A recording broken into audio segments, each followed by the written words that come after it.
ಎಲ್ಲಿಗೂ ನಮಸ್ತೆ. ನಾನು ನಿಮ್ಮ MLM ಕೋಚ್ ಸಂಜಯ್ ಮಾತಾಡ್ತಿರುವಂಥದ್ದು. ಸ್ನೇಹಿತರೆ, ಈ ಒಂದು ವಿಡಿಯೋದಲ್ಲಿ ಡೈರೆಕ್ಟ್ ಸೆಲ್ಲಿಂಗ್ ಬಿಸ್ನೆಸ್ನಲ್ಲಿ ಒಂದು ಬಿಗ್ ಇವೆಂಟ್ನ ಅಟೆಂಡ್ ಮಾಡೋದ್ರಿಂದ ಆಗುವಂತಹ ಲಾಭಗಳ ಬಗ್ಗೆ ನಾನು ಮಾತಾಡ್ತಾ ಇದ್ದೀನಿ. ಸ್ನೇಹಿತರೆ, ಡೈರೆಕ್ಟ್ ಸೆಲ್ಲಿಂಗ್ ಬಿಸ್ನೆಸ್ಗೆ ಸಂಬಂಧಪಟ್ಟ ಹಾಗೆ ನಿಮಗೆ ಹಲವಾರು ಪ್ರಶ್ನೆಗಳಿರುತ್ತೆ. ಅದರಲ್ಲಿ ಕೆಲವೊಂದಿಷ್ಟು ಪ್ರಶ್ನೆಗಳನ್ನ ನಾನು ನಿಮಗೆ ಈ ಒಂದು ವಿಡಿಯೋದಲ್ಲಿ ತಿಳಿಸ್ತಾ ಇದ್ದೀನಿ. ಅದರಲ್ಲಿ ಮೊದಲನೇದು, ನಿಜವಾಗ್ಲೂ ಈ ಡೈರೆಕ್ಟ್ ಸೆಲ್ಲಿಂಗ್ ಬಿಸ್ನೆಸ್ ವರ್ಕ್ ಆಗುತ್ತಾ? ಆ್ಯಂಡ್ ಎರಡನೇದು, ಇದು ಕೂಡ ಒಂದು ಬಿಸ್ನೆಸ್ಸಾ? ಮೂರನೇದು, ನಿಜವಾಗ್ಲೂ ಈ ಬಿಸ್ನೆಸ್ನಲ್ಲಿ ಜನ ದುಡ್ಡು ಮಾಡ್ತಾರಾ? ಆ್ಯಂಡ್ ನಾಲ್ಕನೇದು, ನಿಜವಾಗ್ಲೂ ಜನರ ಕನಸುಗಳು ನನಸಾಗತ್ತಾ?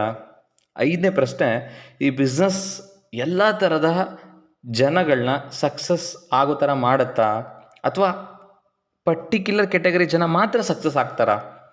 ಆ್ಯಂಡ್ ಆರನೇ ಕ್ವಶನ್, ನಾನು ಕೂಡ ಈ ಬಿಸ್ನೆಸ್ಸಲ್ಲಿ ಸಕ್ಸಸ್ ಆಗ್ಬೋದಾ?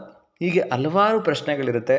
ಇವೆಲ್ಲ ಪ್ರಶ್ನೆಗಳಿಗೆ ನಿಮಗೆ ಒಂದೇ ವೇದಿಕೆಯಲ್ಲಿ ಉತ್ತರ ಸಿಗಬೇಕು ಅಂತಂದರೆ ಅದಕ್ಕೆ ಇರುವಂಥ ಒಂದೇ ಒಂದು ಸೊಲ್ಯೂಷನ್ ಏನು ಅಂತಂದರೆ, ನೀವು ಯಾವ ಸಂಸ್ಥೆಯಲ್ಲಿ ಜಾಯ್ನ್ ಆಗಿದ್ದೀರಾ ಆ ಸಂಸ್ಥೆಯ ಒಂದು ಬಿಗ್ ಇವೆಂಟ್ನ ಅಟೆಂಡ್ ಮಾಡೋದ್ರ ಮುಖಾಂತರ ನಿಮಗೆಲ್ಲ ಪ್ರಶ್ನೆಗಳಿಗೆ ಉತ್ತರ ಸಿಗುತ್ತೆ ಸ್ನೇಹಿತರೆ.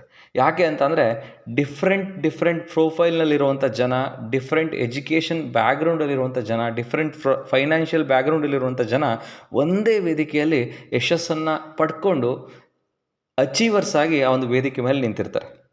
ಅವರು ಕೂಡ ನಿಮ್ಮ ಹಾಗೆ ಈ ಥರದ ಪ್ರಶ್ನೆಗಳನ್ನ ಇಟ್ಕೊಂಡು ಈ ಬಿಸ್ನೆಸ್ಸಿಗೆ ಜಾಯ್ನ್ ಆಗಿರ್ತಾರೆ. ಬಟ್ ದಿನಗಳು ಕಳೀತಾ, ವರ್ಷಗಳು ಕಳೀತಾ ಅವೆಲ್ಲ ಪ್ರಶ್ನೆಗಳಿಗೆ ಆನ್ಸರ್ನ ಕಂಡುಕೊಂಡು ಒಂದು ಯಶಸ್ಸನ್ನು ಪಡ್ಕೊಂಡಿರ್ತಾರೆ. ಆ ಒಂದು ವೇದಿಕೆಯಲ್ಲಿ ನಿಮ್ಮೆಲ್ಲ ಪ್ರಶ್ನೆಗಳಿಗೆ ಉತ್ತರ ಸಿಗುತ್ತೆ ಅಂತ ಹೇಳ್ತಾ, ಇದೇ ಥರದ ಹೆಚ್ಚಿನ ಶಿಕ್ಷಣಕ್ಕಾಗಿ ನೆಟ್ವರ್ಕ್ ಮಾರ್ಕೆಟಿಂಗ್ ಸಕ್ಸಸ್ ಮಂತ್ರಗಳು ಪುಸ್ತಕವನ್ನು ಖರೀದಿ ಮಾಡಿ ನೀವು ಓದೋದ್ರ ಮುಖಾಂತರ ನೀವು ಇಂಡಸ್ಟ್ರಿಯಲ್ಲಿ ಗ್ರೋ ಆಗ್ಬೋದು. Thank you.